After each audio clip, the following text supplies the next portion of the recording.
اس حدیث کے راوی ہیں انس رضی اللہ تعالیٰ عنہ جو خادم رسول ہیں، انصاری صحابی ہیں۔ ہمارے نبی صلی اللہ علیہ وسلم کے ساتھ 8 غزوات میں انہوں نے شرکت کی، اور ہمارے نبی ان کے لیے دعا فرمائی تھی، اللہم اکثر مال ولدہ وبارک لہ فیما اعطیتہ، کہ اللہ تعالیٰ ان کے مال کے اندر، ان کی اولاد میں کثرت فرما، یعنی ان کی اولاد اور مال میں برکت عطا فرما، اور جو کچھ اللہ تعالیٰ تو انہیں عطا کر ان کے اندر بھی برکت عطا فرما۔ ہمارے بھی ان کے لیے دعا کی تھی۔ یہ خادم رسول ہیں حضرت انس رضی اللہ تعالیٰ عنہ، اور ہمارے نبی کی وفات کے بعد بھی بڑی بڑی جنگوں میں انہوں نے شرکت فرمائی، تو وہ اس حدیث کے راوی ہیں۔ لمبی عمر اللہ رب العالمین نے ان کو عطا فرمائی، جیسا کہ ہمارے نبی نے ان کے لیے دعا کی تھی، اور اس طریقے سے کافی انہیں مال بھی ملا، اولاد بھی ملی، اللہ رب العالمین نے بہت ساری برکتیں انہیں عطا فرمائی۔ اور سن 90 کے بعد ان کی وفات ہوئی، کوئی 90، کوئی 92، 93، اس طرح کے اقوال ہیں علماء کے، مورخین کے۔ تو وہ کہتے ہیں کہ جبریل امین سے ہمارے نبی نے فرمایا کہ میں نے میکائیل کو کبھی ہنستے ہوئے نہیں دیکھا۔ کیوں؟ اس لیے کہ تو انہوں نے فرمایا کہ اس کی وجہ یہ ہے کہ جب سے جہنم پیدا کی گئی تب سے میکائیل نہیں ہنسے، یعنی اس طریقے سے انہیں اللہ رب العالمین کا خوف ہے ان کے دلوں کے اندر، کہ جہنم کے خوف سے کہ کہیں ان سے نافرمانی نہ ہو جائے، وہ کبھی نہیں ہنسے۔ اور یہ میکائیل جو ہیں، یہ آگے آئے گا انشاءاللہ وہ مسئلہ۔ تو اس حدیث کے اندر معلوم ہوا کہ حدیث سے کہ ایک انسان کو اللہ تعالیٰ سے ڈرنا چاہیے، جہنم سے ڈرنا چاہیے، اور مراد سے ڈرنا نہیں ہے، بلکہ مقصد یہ کہ انسان ڈرے اور ساتھ ہی ساتھ عمل بھی کرے۔ صرف خوف کافی نہیں ہوگا جب تک کہ انسان عمل بھی نہیں کرے گا، اور صرف خوف سے انسان کو نجات نہیں ملے گی، کہ انسان کہے کہ مجھے بہت ڈر ہے مجھے جہنم کا ڈر ہے، یا اس طریقے سے اور چیز کا ڈر ہے، لیکن عمل اس کی زندگی میں نہ ہو، تو یہ صرف دعویٰ ہے، اس کی کوئی حقیقت نہیں ہے۔ لہذا خوف کے ساتھ ساتھ انسان کے دل کے اندر ڈر بھی یعنی عمل بھی ہونا چاہیے، کہ انسان عمل بھی کرے، جو شریعت اللہ رب العالمین نے اپنے نبی کو دی ہے اس کے مطابق انسان زندگی گزارے، اپنے آپ کو جہنم سے بچانے کی کوشش کرے، اور وہ اعمال کرے جن اعمال سے انسان جنت کا مستحق ہوتا ہے اور جہنم سے بچتا ہے۔ جی، اور یہی سب سے بڑی کامیابی ہے، اگر انسان اپنے آپ کو جہنم سے بچا لے اور جنت کا حقدار بنا لے، اللہ کی رحمت اسے مل جائے، اللہ اسے معاف کر دے، جنت میں داخل کر دے، تو سب سے بڑی کامیابی ہے اور سب سے بڑی فوز و فلاح ہے یہ۔ تو انسان کو خوف کے ساتھ ساتھ اللہ رب العالمین کے لیے عمل بھی کرنا چاہیے، اور کیونکہ عمل ہی سے انسان اللہ کے ناراضگی سے بچ سکتا ہے، اللہ کی خوشنودی اسے ملتی ہے، اور انسان اپنے آپ کو جہنم سے بچا سکتا ہے۔ ہمارے نبی نے اعمال کی تاکید فرمائی ہے، اتقوا النار ولو بشق تمرہ، عمل کرو، صدقہ کرو، چاہے کھجور کی گٹھلی ہی کے برابر کیوں نہ۔ بہت سارے اعمال ہمارے نبی نے بتائے ہیں جن سے انسان اپنے آپ کو جہنم سے بچاتا ہے، اور سب سے بڑا عمل جو انسان کو جہنم سے بچاتا ہے وہ شرک سے دوری ہے، اللہ پر سچا ایمان، توحید خالص، اور شرک سے بچنا، چھوٹا شرک ہو بڑا شرک ہو، اس طریقے سے جو بڑے بڑے گناہ ہیں ان تمام گناہوں سے اپنے آپ کو بچانا، اور بندوں کے حقوق ادا کرنا، کسی پر ظلم نہ کرنا، یہ تمام چیزیں انسان کو جہنم سے بچاتی ہیں۔ تو صرف زبان سے اقرار کر لینا کافی نہیں ہے، یا صرف کہنا کہ مجھے خوف ہے، جہنم کا خوف ہے، ڈر ہے، لیکن عمل انسان کے پاس نہ ہو تو پھر ایسے خوف سے کوئی فائدہ نہیں ہے۔ اللہ رب العالمین نے ہمیں بار بار ہی فرمایا ان الذین آمنوا وعملوا الصالحات، جو ایمان لائے اور نیک عمل کیا، لہذا نیک عمل ہی انسان کو جنت کا حقدار بناتا ہے اور جہنم سے اسے بچاتا ہے۔ تو یہ عمل کرنا انسان کے لیے ضروری ہے۔ یہ فرشتے ہیں، اور لیکن اس کے باوجود بھی آپ انہیں دیکھیں کہ کبھی جو ہے وہ یعنی ہنستے نہیں، کبھی نہیں ہنسے جب سے جہنم پیدا کی گئی۔ اس قدر جہنم کا خوف اور اس قدر اللہ تعالیٰ کا ڈر ان کے دلوں کے اندر۔ ابلیس بھی فرشتوں کے ساتھ رہتا تھا اور اللہ کا عابد تھا، وہ عبادت کیا کرتا تھا، اللہ رب العالمین کے ایک حکم نہیں مانا، ملعون ہو گیا، ہمیشہ کے لیے راد درگاہ ہو گیا۔ تو اس طریقے سے یہ بھی تمام فرشتے اللہ تعالیٰ سے ڈرتے ہیں، اور اس طریقے سے اللہ تعالیٰ جو انہیں حکم دیتا ہے وہی کرتے ہیں۔ پھر آگے فرماتا ہے کہ من سعادتہم، اور فرشتوں کے سرداروں میں سے ایک سردار کون ہیں؟ اسرافیل ہیں، وہ احد حملۃ العرش، اور یہ عرش کے اٹھانے والوں میں سے ایک ہیں، وہ الذی ینفخ فی الصور، اور یہی فرشتے سور کے اندر پھونکیں گے۔ اسرافیل علیہ السلام یہ سور پھونکنے کی ذمہ داری اللہ رب العالمین نے ان کو دی ہے، اور سور جو ہے قیامت سے پہلے سمجھ لیجئے کہ 2 مرتبہ سور پھونکا جائے گا، یا 2 مرتبہ اسرافیل علیہ السلام سور پھونکیں گے، اور سور پھونکنے کا ذکر قرآن کریم کے اندر بکثرت موجود ہے۔ ونفخ فی الصور ذلک یوم الوعید، سور کے اندر پھونکا جائے گا اور یہی وعید کا دن ہے۔ اور اس طریقے سے ونفخ فی الصور فجمعناہم جمعا، سور کے اندر جب پھونکا جائے گا تو ہم تمام لوگوں کو اکٹھا کریں گے۔ فإذا نفخ فی الصور نفخۃ واحدہ، اور جب سور کے اندر ایک بار پھونکا جائے گا۔ تو اس طریقے سے متعدد بار اللہ رب العالمین نے قرآن مجید کے اندر سور میں پھونکنے کا ذکر کیا ہے۔ سور میں کون پھونکیں گے؟ وہ جبریل، یہ اسرافیل علیہ السلام، اور 2 مرتبہ سور پھونکا جائے گا، جیسا کہ اللہ رب العالمین نے فرمایا ونفخ فی الصور فصعق من فی السماوات ومن فی الارض الا من شاء اللہ ثم نفخ فیہ اخری فاذا هم قیام ینظرون۔ پہلی بار جب سور پھونکا جائے گا تو سارے زندہ لوگ مر جائیں گے، اور دوسری بار جب سور پھونکا جائے گا تو جتنے بھی مردے ہیں سارے کے سارے زندہ اٹھ کھڑے ہوں گے۔ تو یہ سور پھونکنے کا مسئلہ ہے کہ 2 مرتبہ سور پھونکا جائے گا۔ بعض علماء نے بیان کیا ہے کہ 3 مرتبہ ہے، حالانکہ زیادہ صحیح بات یہی ہے کہ 2 مرتبہ سور پھونکا جائے گا۔ 1 مرتبہ سور پھونکنے سے جو زندہ ہیں سارے لوگ مر جائیں گے، اور دوبارہ سور پھونکیں گے تو پھر سارے لوگ اپنی اپنی قبروں سے زندہ اٹھ کھڑے ہوں گے، اور سب کی جسموں کے اندر روحیں چلی جائیں گی۔ اللہ کے رسول صلی اللہ علیہ وسلم کی حدیث ہے کہ انسان کے جسم کا سارا حصہ یعنی کیا نام برباد ہو جاتا ہے یا سڑگڑ جاتا ہے، لیکن اس کی ریڑھ کی جو ہڈی ہے وہ باقی رہتی ہے، اور اسی ریڑھ کی ہڈی میں روح جاتی ہے، اور اس کے ذریعے سے اللہ رب العالمین پھر دوبارہ لوگوں کو پیدا کرتا ہے۔ تو اللہ نے پہلی بار پیدا کیا بغیر کسی مثال کے، تو دوبارہ پیدا کرنا اللہ کے لیے زیادہ آسان ہے۔ اس طریقے سے 2 مرتبہ سور پھونکا جائے گا، 1 مرتبہ سارے لوگ مر جائیں گے، اور دوسری بار سارے لوگ اپنی اپنی قبروں سے زندہ اٹھ کھڑے ہوں گے، یا جو مردے ہوں گے وہ سب زندہ ہو جائیں گے۔ اور صحیح حدیثوں سے 2 ہی مرتبے کا ثبوت ملتا ہے کہ 2 مرتبہ سور پھونکا جائے گا، اور جن روایتوں سے یا جن آیات سے یہ شبہ پیدا ہوتا ہے کہ 3 مرتبہ سور پھونکا جائے گا، جیسے ساق اور اس طریقے سے فضا اور بعث، یہ 3 مرتبہ کہنے لوگوں نے ذکر کیا ہے کہ 1 مرتبہ لوگ فضا میں مبتلا ہو جائیں گے، 1 مرتبہ جو ہے لوگ کیا نام ہے ساق یعنی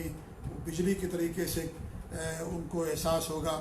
اور تیسری مرتبہ جو ہے پھر دوبارہ لوگ اٹھ کھڑے ہوں گے۔ تو یہ جو ساق اور فضا ہے سب ایک ہی ساتھ ہوگا، اور بعض یہ دوسری مرتبہ ہوگا، دوبارہ زندہ کھڑا ہونا یہ دوسری بار جب سور پھونکا جائے گا تب ہوگا۔ تو زیادہ صحیح بات یہی ہے کہ 2 ہی مرتبہ جو ہے سور پھونکا جائے گا۔ آگے مصنف فرماتے ہیں کہ تحی و ملک نفخ فی الصور، سور کے اندر پھونکنے والے فرشتے کا تیار رہنا، سور پھونکنے والے فرشتے کا تیار رہنا، یعنی جو سور پھونکنے والے فرشتے ہیں اسرافیل علیہ السلام، وہ ابھی سے تیار ہیں، اللہ تعالیٰ کے حکم کا انتظار کر رہے ہیں، تیاری میں ہے کہ جب اللہ تعالیٰ کا حکم آئے گا تو فوراً اللہ کے حکم کی تنفیذ کریں گے، اور کسی بھی طرح کی کوئی تاخیر نہ ہو، اس لیے ابھی سے وہ تیار بیٹھے ہیں کہ جیسے اللہ کا حکم آئے گا فوراً ہم سور پھونک دیں گے۔ اس کے تحت مصنف نے جو حدیث بیان کی ہے وہ کہتے ہیں کہ رواه ترمذی وحسنہ والحاکم عن ابی سعید الخدری رضی اللہ تعالی عنہ قال قال رسول اللہ صلی اللہ علیہ وسلم کیف انعم وصاحب القرن قد التقم القرن وحنى جبهته واصغى سمعه ينتظر متى يؤمر فينفخ قالوا فما نقول یا رسول اللہ قالوا قولوا حسبنا اللہ ونعم الوکیل واللہ توکلنا۔ یہ ترمذی کی حدیث ہے، اور امام ترمذی نے اس کو حسن قرار دیا ہے، امام حاکم نے بھی مستدرک کے اندر بیان کیا ہے، اور امام البانی رحمۃ اللہ نے بھی اس حدیث کو صحیح قرار دیا۔ اس کے روایت کرنے والے ابو سعید الخدری ہیں، وہ کہتے ہیں کہ اللہ کے رسول نے فرمایا کیف انعم، میں کیسے خوش رہوں، میں کیسے ناز و نعم سے فائدہ اٹھاؤں، وصاحب القرن قد التقم القرن، اور جو سور پھونکنے والے ہیں، جو سور والے ہیں، سور پھونکنے والے ہیں، وہ کیا ہیں، وہ انہوں نے اپنے منہ کو سور پر رکھ دیا ہے یا سور کو لے لیا ہے، منہ قریب کر دیا ہے سور پھونکنے کے لیے، وہ حنا جبہت ہو، اور اپنی پیشانی کو انہوں نے جھکا دیا ہے، وہ اصغا سمعہ ہو، اور اپنے کان کھڑے کر لیے ہیں، یعنی تیار بیٹھے ہیں وہ سور کو، انہوں نے سور پر اپنا منہ رکھ دیا ہے، یعنی اس کے قریب ہو گئے بے حد، اور اپنی پیشانی انہوں نے جھکا دی ہے، سور کے قریب کر دیا ہے، اور کان کھڑے کر کے رکھے ہوئے ہیں۔ اس سے معلوم ہوتا ہے کہ فرشتوں کے پیشانی بھی ہے، ان کے کان بھی ہیں، جیسا کہ حدیث سے معلوم ہوا۔ تو اس طریقے سے تیار بیٹھے ہوئے ہیں، ینتظر متی عمر، وہ انتظار کرتے ہیں کہ کب حکم دیا جائے، فینفخ، تو وہ پھونکیں سور کے اندر۔ قالوا فما نقول یا رسول اللہ، تو لوگوں نے کہا کہ اللہ کے رسول صلی اللہ علیہ وسلم اب ہم کیا کہیں، کون سا ورد پڑھیں؟ تو ہمارے نبی نے کہا کہ یہ کہ حسبنا اللہ و نعم الوکیل، ہمارے اللہ تعالیٰ کافی ہے، وہی بہترین کارساز ہے، اور اللہ توکلنا، اور اللہ رب العالمین پر ہم نے توکل کیا، اللہ پر ہم نے بھروسہ کیا۔ تو اس حدیث کو ابو سعید خدری رضی اللہ تعالیٰ عنہ روایت کیا ہے، اور ابو سعید خدری یہ انصاری صحابی ہیں، سعد بن مالک بن سنان ان کا نام سعد نام تھا، اور یہ ان کے والد اور ان کی والدہ سب کے سب صحابہ ہیں۔ غزوہ احد میں ان کے والد کی شہادت ہو گئی تھی، اور غزوہ احد کے اندر وہ شریک نہیں ہو پائے تھے کیونکہ ان کی عمر چھوٹی تھی، اور اس کے بعد کی تمام غزوات میں انہوں نے شرکت کی۔ سن 74 ہجری میں ان کی وفات ہوئی ہے، حضرت ابو سعید خدری رضی اللہ تعالیٰ عنہ کی، اور بہت ساری حدیثیں ان سے مروی ہیں۔ تو یہ جو حدیث بیان کی ہے انہوں نے، اس حدیث سے معلوم ہوا کہ اسرافیل علیہ السلام ابھی سے تیار بیٹھے ہوئے ہیں، اور اللہ رب العالمین کی وحی کا انتظار کر رہے ہیں کہ جیسے اللہ رب العالمین وحی کرے گا فوراً وہ سور پھونک دیں گے اور قیامت قائم ہو جائے گی۔ اور جب قیامت قائم ہوگی تو اس کا منظر بہت ہی ہولناک ہوگا، بڑا ہی خطرناک ہوگا، اور اس سے معلوم ہوتا ہے کہ قیامت کتنی قریب ہے، بہت زیادہ قریب ہے۔ اس لیے ہمارے نبی نے فرمایا کہ وہ استوانا وسعتوں کا ہاتین، کہ میری بعثت ہوئی اور قیامت اس طریقے سے ہے، اور آپ نے شہادت کی انگلی اور درمیانی انگلی کو اٹھا کر کے لوگوں کو دکھایا۔ صحیح بخاری اور صحیح مسلم کی روایت ہے۔ اب اس کا معنی علماء نے دو بیان کیا ہے۔ ایک معنی تو یہ ہے کہ دونوں انگلیوں کے درمیان جو گیپ اور فاصلہ ہے ملنے میں صرف اتنا ہی باقی رہ گیا ہے قیامت قائم ہونے میں، اور دوسرا معنی علماء نے یہ بیان کیا ہے کہ شہادت کی انگلی چھوٹی ہوتی تھوڑی سی اور درمیانی انگلی بڑی ہوتی ہے، تو یہ جو فرق ہے اتنا ہی باقی ہے دنیا ختم ہونے میں، یعنی بہت کم باقی رہ گیا دنیا کا حصہ، اور اکثر حصہ گویا کہ گزر چکا ہے۔ تو اس طریقے سے اس حدیث سے بھی معلوم ہوا کہ قیامت بہت قریب ہے اور قائم ہونے والی ہے، اور اس کا زیادہ تر دنیا کا حصہ گزر گیا ہے، اور آپ صلی اللہ علیہ وسلم کا اس طریقے سے خوف کھانا یہ اس میں اس بات کی دلیل ہے کہ مسلمانوں کو بھی، سارے لوگوں کو اللہ تعالیٰ سے خوف کھانا چاہیے، اللہ سے ڈرنا چاہیے، اور قیامت کی تیاری کرنی چاہیے، موت کی تیاری کرنا چاہیے، اور کیونکہ صرف خوف کافی نہیں ہے جب تک انسان کے پاس عمل بھی نہیں ہوگا۔ تو یہ حدیث انہوں نے پیش کی ہے کہ یہ بھی یعنی فرشتے اس طریقے سے اللہ تعالیٰ سے ڈرتے ہیں اور اللہ رب العالمین کی وحی کا انتظار کر رہے ہیں کہ جیسے ہی اللہ تعالیٰ کی وحی آئے گی فوراً وہ اللہ کے حکم کو نافذ کریں گے، اور معمولی تاخیر بھی نہ ہو اس لیے پہلے ہی سے تیار کھڑے ہیں، پہلے سے تیار کھڑے ہیں۔ آپ ذرا دیکھیں کہ کس طریقے سے فرشتے اللہ تعالیٰ کے مقرب بندے ہیں اور حکموں کے پابند ہیں کہ پہلے ہی سے انتظار میں لگے ہوئے ہیں، انتظار کر رہے ہیں کہ اللہ کا حکم آئے فوراً عمل کریں۔ ہم اپنا اعمال دیکھیں، اپنا عمل دیکھیں کہ اللہ تعالیٰ کا حکم موجود ہے، اس کے باوجود بھی عمل نہیں کرتے، وہ اللہ تعالیٰ کے حکم کا انتظار کر رہے ہیں کہ اللہ تعالیٰ کا حکم آ جائے فوراً اس کے اوپر عمل کرنے، کہیں تاخیر نہ ہو جائے، کہیں تاخیر نہ ہو جائے، اس لیے پہلے سے کان کھڑے کر کے رکھے ہوئے ہیں، ایک دم قریب ہو گئے، سور لے کر کے بیٹھے ہوئے ہیں۔ ایسا نہ ہو کہ وہ سور بعد میں لیں تو تاخیر ہو جائے، یا پہلے سے یعنی کان نہ لگائے ہوئے ہوں تو ہو سکتا ہے سننے میں کچھ تاخیر ہو جائے۔ جھکے ہوئے ہیں باقاعدہ سور کے سامنے، یعنی اس کے قریب ہیں کہ جیسے حکم آئے گا فوراً اسی وقت سور پھونکیں گے، یعنی اللہ کے حکم کا پابند کس طریقے سے، اللہ کے حکم کا کس طریقے سے انتظار کر رہے ہیں۔ اور آج ہمارا حال کیا ہے؟ اللہ تعالیٰ کا حکم موجود ہے، نبی کا حکم موجود ہے، اس کے باوجود بھی عمل نہیں کرتے، اس کے باوجود بھی ہم شریعت کے پابند نہیں ہوتے۔ جی ہاں، کس چیز کا ہم انتظار کر رہے ہیں کہ وہ آنے کے بعد یہ دنیا عمل کے لیے ہے. آج عمل ہے، حساب نہیں ہے. کل حساب ہوگا، عمل کرنے کا موقع نہیں ملے گا. تو آج جو بھی ہم عمل کر لیں، عمل کا دفتر ہم اپنا تیار کر لیں تاکہ قیامت کے دن اللہ تعالیٰ کی رحمت کے مستحق ہوں. تو اللہ نے ہمیں موقع دیا، عمر دی ہے، تو اس عمر کا فائدہ انسان کو اٹھا کر کے دنیا کو اللہ نے دار العمل بنایا ہے. جتنی نیکی کر سکتا نیکی کر لے دنیا کے اندر، ورنہ پھر آخرت میں اس کو نیکی کرنے کا موقع نہیں ملے گا، جہاں انسان ایک ایک نیکی کا محتاج ہوگا، ایک ایک نیکی کا محتاج ہوگا. جی، تو اس لیے ہمیں یہ درس اس کے اندر موجود ہے کہ ہمیں بھی اللہ کے حکموں کا پابند ہونا چاہیے، اور اللہ تعالیٰ کے احکام کتاب و سنت کی شکل میں ہمارے پاس موجود ہیں. لہذا ہم اس پر عمل پیرا ہوں اور اپنے آپ کو اللہ کی رحمت کا حقدار بنائیں اور اپنے آپ کو ہم جہنم سے بچا سکیں. اللہ تعالیٰ سے دعا ہے کہ اللہ رب العالمین ہم سب کو جنت کا حقدار بنائے اور جہنم سے اللہ تعالیٰ ہم سب کو محفوظ رکھے. اور یہ دعا بھی انسان کو پڑھنا چاہیے، حسبنا اللہ و نعم الوکیل و نعم المولا و نعم النصیر. اور بھی دیگر جو دعائیں آتی ہیں ان دعاؤں کو انسان کو پڑھنا چاہیے کہ اللہ ہمارے لیے کافی ہے، اور اللہ پر ہم نے توکل کیا، بھروسہ کیا. لیکن توکل بھروسہ اسی وقت کافی ہوگا جب ہم عمل بھی کریں گے، کیونکہ توکل عمل کی بھی دعوت دیتا ہے. توکل کا مطلب یہ نہیں کہ انسان عمل نہ کرے. تو توکل بھی ہو، اعتماد اللہ کی ذات پر ہو، لیکن ساتھ ہی ساتھ انسان کے پاس عمل بھی ہونا چاہیے. تو اللہ تعالیٰ ہم سب کو عمل کی توفیق دے، توحید پر قائم رکھے، شرک سے اللہ تعالیٰ ہم سب کو محفوظ رکھے. آمین. جزاکم اللہ خیر. وصلی اللہ علیہ محمد وعلی آلہ وصحبہ اجمعین.